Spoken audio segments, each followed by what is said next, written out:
Today I'll be giving you my tips and tricks for how I build tabletops and share how I almost completely destroyed my new dining table, not once, but twice. Stick around and see how I saved it. The most important thing you can do as a first step is, well, do nothing. That's right, always let your lumber acclimate to your shop for at least 2 weeks before you start jointing and planing. This is one of a couple tips I'm going to cover to help minimize wood movement and wasted material. After you've patiently waited a couple weeks, it is time to get our woodworking on. Now, if you bought something from the hardwood dealer, your lumber is already kiln dried, so no need to worry about moisture content. But if you bought your wood from a sketchy guy on Craigslist, there's a chance it's still too wet to build a reliable piece of furniture with.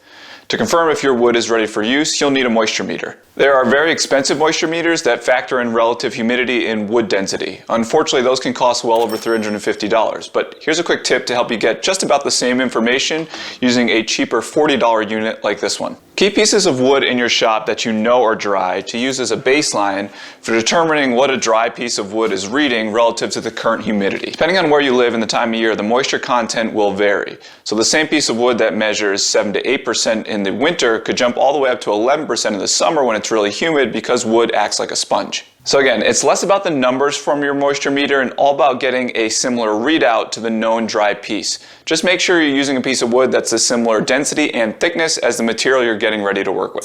Speaking of milling, that's another process that unfortunately takes time. Always plan to work down to your final thickness over the course of multiple days at a minimum. And make sure you sticker and stack your boards after a milling session to allow your lumber to rest overnight. Good night, Death Star. Air needs to be able to flow equally on both sides as your boards continue to acclimate. If you don't, they're more likely to twist and warp even if you bought something kiln dried. Whenever you change the equilibrium of the wood, it is going to move no matter what you do. But to help minimize that movement, I like to do my heavier milling earlier in the process and then take much lighter passes in the final days as I work down towards my final dimension.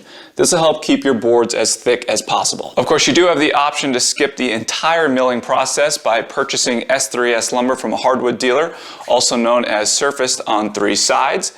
And all you need to do is rip your rough edge to width, or you could go the budget option and buy a bunch of 2x4s from Home Depot or Lowe's, screw them together, but your table sometimes may be good, sometimes may be shit. Now that we're getting close to our final thickness, here's a little tip to help save some time sanding. I like to fill all of my checks, cracks, and voids with epoxy now. That way you avoid having to sand any of the overfill because it will just be milled out during the final jointing and planing. I like to use this 2-part slow hardener from West System and a medium brown trans tint dye. All of this will be done over the course of a couple days as I work both the top and the bottoms of the boards. Now that the epoxy has had a chance to cure on both sides, we will take a couple light passes on the jointer and then planer. Rip to width on the table saw, and our boards will be perfectly flat and stable with filled voids. My next step is to select the orientation of the boards, but this is where I differ from traditional woodworking advice. I don't pay any attention to the growth rings on the end grain. I am purely basing this off of aesthetics. If you are unfamiliar with that school of thought, the advice is that you need to alternate the growth rings on the end grain to help prevent your table from possibly cupping and warping. But if you follow the milling process that we talked about earlier and you let your wood acclimate, I've never had a table twist or warp on me. Plus, we're going to add an insurance policy to the underside of the table later. Now that you've selected the orientation of your boards, a quick carpenter's triangle and then numbers to keep them in the correct order. At this point, you could go straight into the glue up, but I absolutely love this next tip and it gives you perfect seams every time. Come over here and let me show you exactly what I'm talking about. I'm going to label these corresponding edges with an I and an O and then take one last pass on the jointer. And the idea here is that any of the error you have in your jointer is going to be canceled out when those corresponding edges meet, forming a perfect seam. Any edge that has an O is going to face out away from the fence as you take your last pass, and then any edge with an I, oh, that's really heavy, I'm weak, Gumby has a better body than you. Boom. Roasted. Would face in towards the fence. If you don't have a jointer and you use your table saw for edge jointing, you can do the exact same trick. Instead of in and out, you would label these edges up and down and take one last edge rip on both sides, and the up and down would reference the top of your table saw. I like to do these bigger glue ups in sections, so I've split the table in half. I've already done one of the sections, you can see it behind me there. I'm going to do this one tonight, and then tomorrow I will glue the two sections together to make one big table. And the sign of a good glue out, you get some nice consistent squeeze out, which we're pretty close here. So all in all, pretty happy with how this thing turned out. So here's what happened. I did a really shitty job of cleaning off some of the excess glue squeeze out on one of these boards. When you're working with a wood like this that has open pores plus sapwood, the glue can really penetrate below the surface, leaving you with an absolute mess. To get the glue out, I tried my hand plane, card scrapers, the sanders, but no matter what I did, I couldn't get down deep enough without creating big dips in the table. So the only solution was to bring the table to my buddy's drum sander. Unfortunately, on the actual last pass, I was daydreaming and the table caught on an auxiliary outfeed that we had set up. Instinctively, instead of just kicking the outfeed out of the way, I lifted up on the table, and when I did that, it created a massive divot in one of the boards. I then proceeded to let all of my emotions out on the ride home. Shit.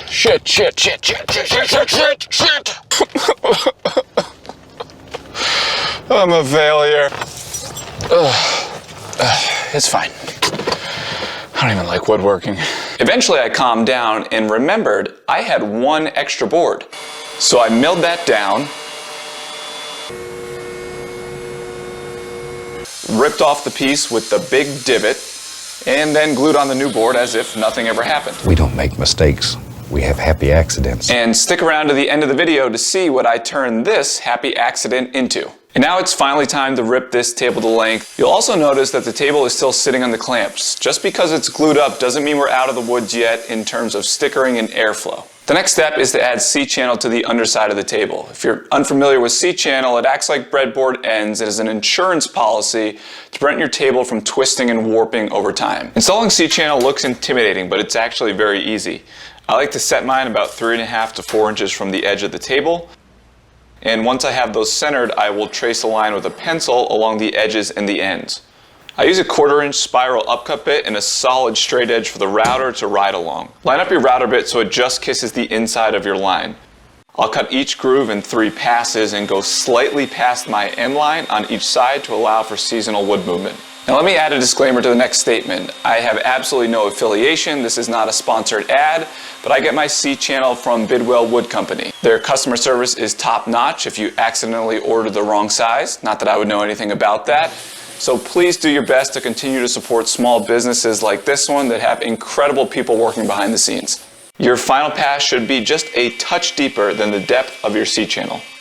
Recessing the C-channel is completely optional, but also a very straightforward process. I'm using a 1/2 inch straight bit. A bigger spiral upcut bit would be more ideal, but I lost a 1/2 inch collet for my router. Set the depth of your bit so it's just barely deeper than the thickness of your C-channel. Same idea here, where I'll take multiple passes, eventually clearing away all of the material. Once you have that done, showcase your awful chisel skills to straighten out your ends, and you're done. Okay, now that we've got the C-channel cut, it's time to move on to the legs and the threaded inserts. I went with flowy line designs for the table legs on this one. It's the first time using them, and so far really impressed with the overall quality. I think there's significant value in these. I'm going to set the legs in about 13.5 inches from the end. Ideally, you would have them a little bit further in, closer to 16 inches or so, but this is a much shorter table, so aesthetically it didn't look great to get them any closer than this. After I have the table legs positioned exactly where I want them, painter's tape to set the drill depth just barely deeper than my threaded inserts, and then drill all of my holes. And finally use an Allen wrench to screw these into place. Okay, let's get this thing ready for finish. Here's the best advice I can give you for sanding and prep work. Work your way up slowly with your grits. My standard progression is 80, 120, 150, and finally 180. Always scribble sanding lines all over your piece in between grits so you ensure no spots are missed.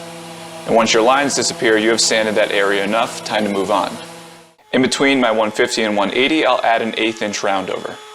I'm using Rubio Monaco Pure for the finish because, well, I'm a woodworker on YouTube.